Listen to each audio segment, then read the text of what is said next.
Hello दोस्तों, नमस्कार। मेरे YouTube चैनल में आप लोगों का स्वागत है। आप लोग जानते होंगे कि हम लोगों का चल रहा है महत्वपूर्ण पॉइंट्स।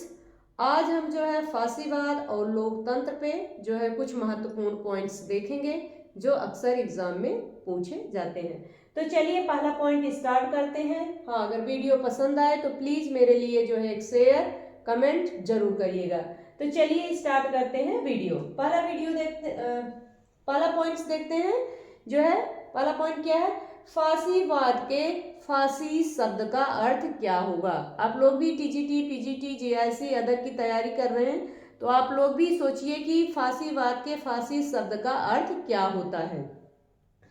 फांसीवाद के फांसी शब्द का अर्थ क्या होगा, प्राचीन रोम के, कहाँ के, प्राचीन रोम के अधिकारियों की शक्ति, कहाँ के, प्राचीन रोम के अधिकारियों की शक्ति के प्रतीक के रूप में क्या है, दंडों का समूह। किसका समूह, दंडों का समूह। फांसीवाद के फांसी शब्द का अर्थ क्या होगा, प्राचीन रोम के अधिकारियों की शक्ति के प्रतीक के रूप में दंडों का समूह। अगर क्वेश्चन पूछा गया तो आप लोग गलत मत करिएगा। फांसीवाद के फांसी शब्द का अर्थ क्या होगा, दंडों का समूह। कहाँ के, प्राचीन रोम के अधिकारियों की शक्ति के रूप में दंडों का प्रयोग। आप लोग समझ गए होंगे, दंडों का समूह। दूसरा देखते हैं, फांसीवाद का जन्म कहाँ हुआ था। क्वेश्चन आता है फांसीवाद का जन्म कहाँ होता है, तो फांसीवाद का जन्म कहाँ हुआ है, इटली में। फांसीवाद का जन्म कहाँ होता है, इटली में होता है। किसका जन्म इटली में होता है, फांसीवाद का जन्म इटली में होता है।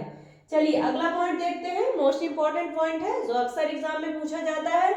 आदमी के लिए युद्ध का वही स्थान है जो औरत के लिए मातृत्व का। यह कथन किसका है। आदमी के लिए युद्ध का वही स्थान है जो औरत के लिए मातृत्व का। यह कथन किसका है, तो यह कथन मुसोलिन का है। किसका है, मुसोलिन का है। आदमी के लिए युद्ध का वही स्थान है जो औरत के लिए मातृत्व का है। आप लोग समझ गए होंगे। आगे बढ़ते हैं। जर्मनी में हिटलर ने किस शासन व्यवस्था की स्थापना की थी। क्वेश्चन आता है, जर्मनी में हिटलर ने किस शासन व्यवस्था की स्थापना की थी। तो जर्मनी में हिटलर ने किसकी स्थापना की थी, तानाशाही शासन व्यवस्था की स्थापना की थी। जर्मनी में हिटलर ने तानाशाही शासन व्यवस्था की स्थापना की थी। जर्मनी में हिटलर ने तानाशाही शासन व्यवस्था की स्थापना की थी। आगे बढ़ते हैं, ध्यान से सुनिएगा आप लोग, अक्सर एग्जाम में क्वेश्चन पूछा जाता है। फांसीवाद के सिद्धांत का वर्णन, ध्यान से सुनिएगा।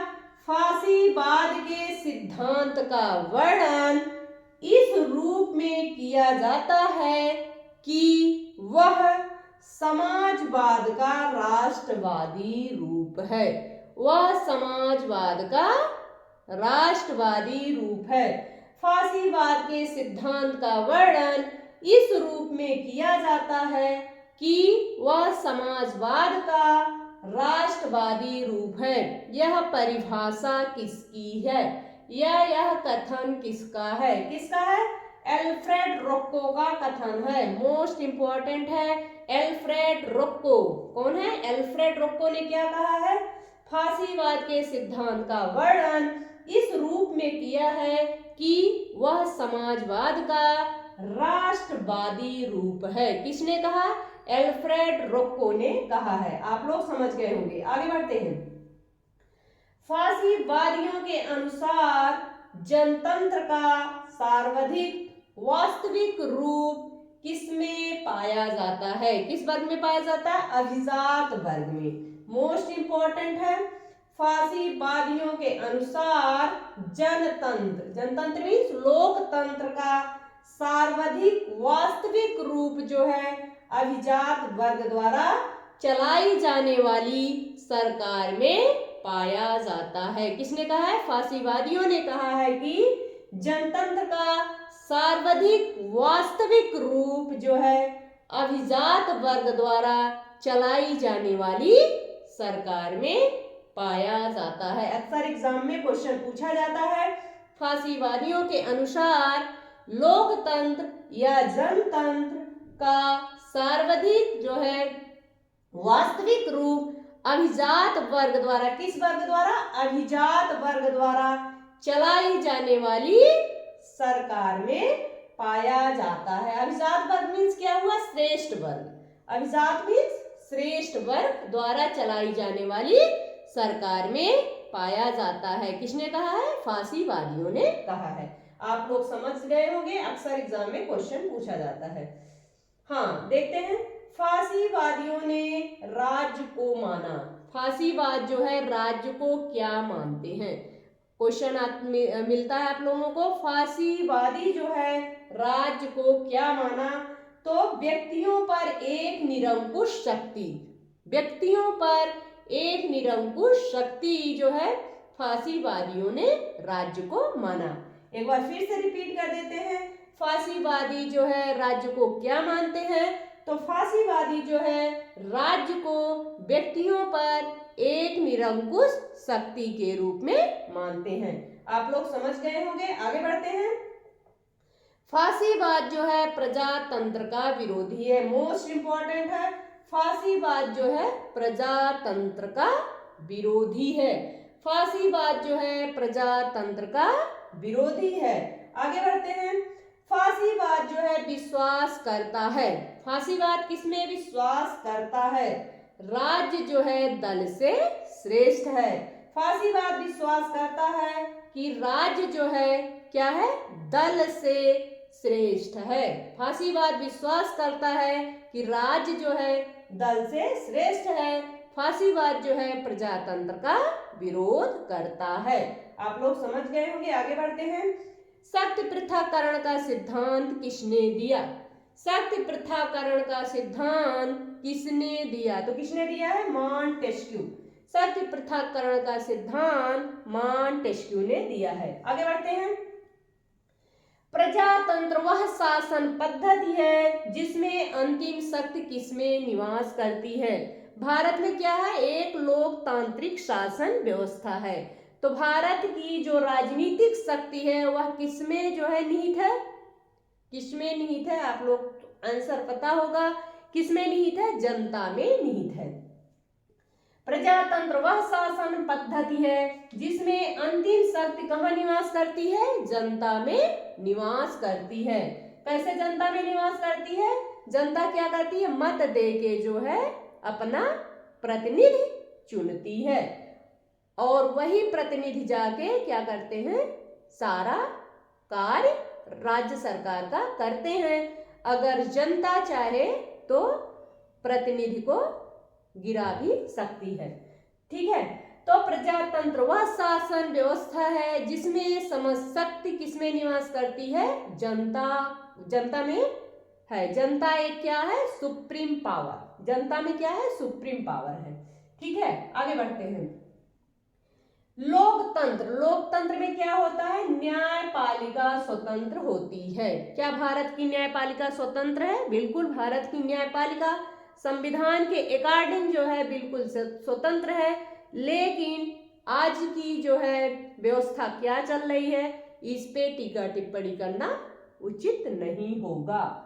तो लोकतंत्र में क्या होता है? न्यायपालिका भी जो है बिल्कुल स्वतंत्र होती है। भारत में भी संविधान के अकॉर्डिंग न्यायपालिका बिल्कुल स्वतंत्र है, लेकिन आज की कंडीशन जो है वह दूसरी है।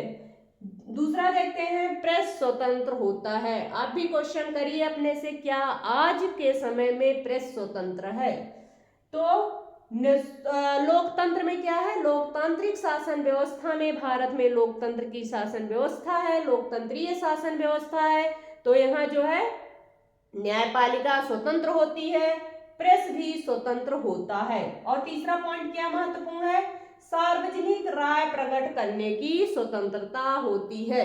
सार्वजनिक राय प्रकट करने की स्वतंत्रता होती है।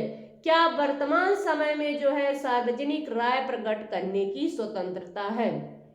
क्या है, अभी नेहा सिंह राठौर ने कुछ जो है सरकार की आलोचना कर दी थी, और कुछ जो है हमारे राजनेता जो है जो पार्टी चल रही है, जो पार्टी की सरकार है, उसकी जो है आलोचना कर दिए थे। तो इस चक्कर में क्या हुआ, जेल की हवा खानी पड़ी।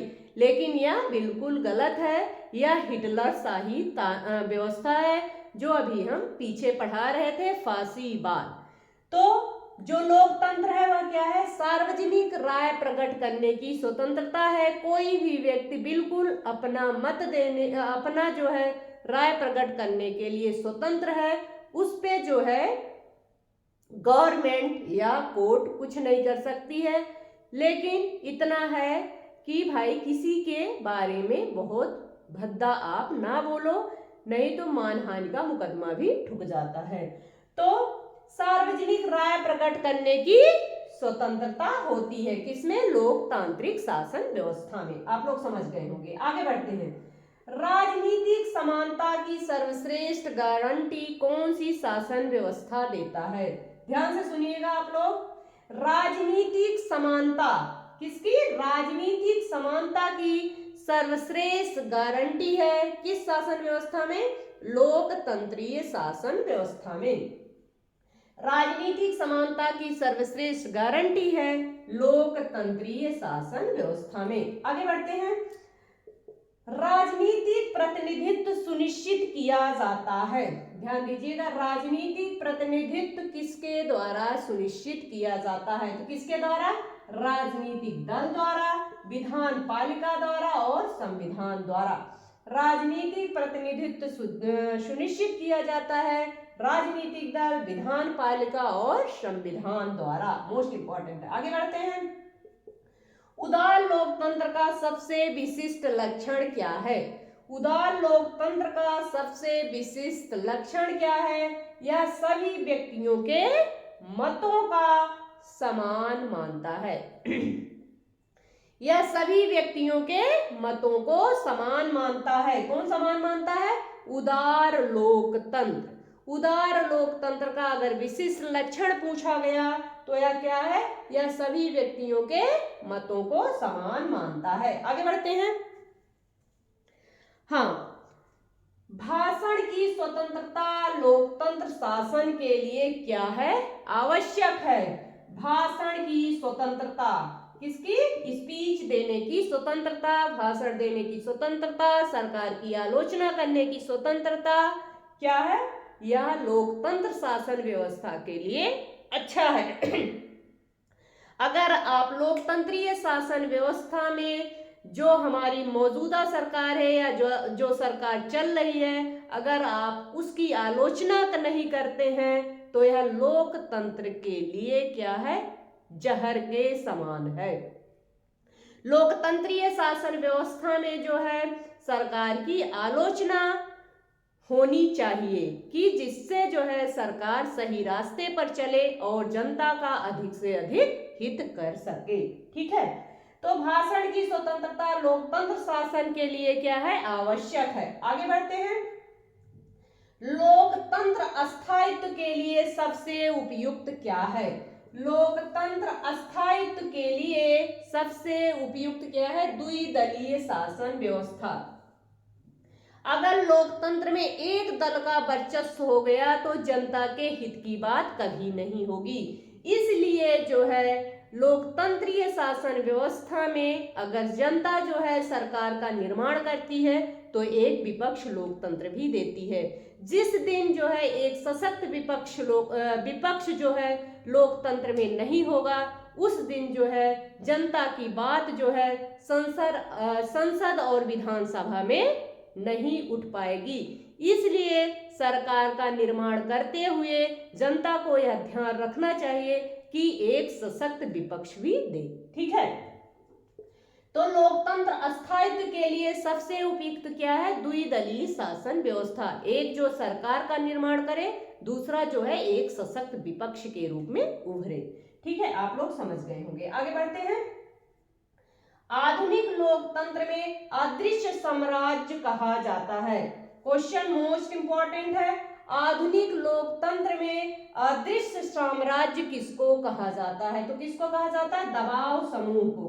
किसको कहा जाता है? दबाव समूह को। पीछे हम पढ़ाए हैं, आप लोग देख लीजिएगा दबाव समूह किसे कहा जाता है। तो आधुनिक लोकतंत्र में अदृश्य साम्राज्य किसे कहा जाता है? दबाव समूह को। आगे बढ़ते हैं। प्रत्यक्ष प्रजातंत्र का साधन है। प्रत्यक्ष प्रजातंत्र का साधन जनमत संग्रह उपक्रम लैंड सजी मिंडे। क्या है? जनमत संग्रह उपक्रम लैंड सजी मिंडे। दबाव समूह नहीं है। क्या है? प्रत्यक्ष प्रजातंत्र का साधन नहीं है। क्या नहीं है? दबाव समूह नहीं है। ठीक है। प्रत्यक्ष प्रजातंत्र का लक्षण है लोकमत जनमत संग्रह। क्या है?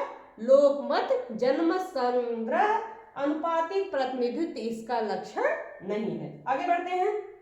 राजनीतिक दलों का कार्य क्या है? राजनीतिक दलों का कार्य क्या है? मैंने विधिवत पढ़ाया पीछे आप लोग देख सकते हैं पीछे वीडियो में। तो राजनीतिक दलों का कार्य क्या है? ये चुनाव लड़ते हैं। क्या करते हैं? चुनाव लड़ते हैं। राजनीतिक शक्ति पाने के लिए प्रयास करते हैं। और तीसरा क्या है? राजनीतिक गतिविधियों में हिस्सा लेते हैं। राजनीतिक दलों का कार्य है चुनाव लड़ना, दूसरा है राजनीतिक शक्ति के लिए प्रयास करना, तीसरा क्या है? राजनीतिक गतिविधियों में हिस्सा लेना। तो यह रहा वीडियो। अगर वीडियो पसंद आए तो प्लीज मेरे लिए शेयर और कमेंट जरूर करिएगा। धन्यवाद।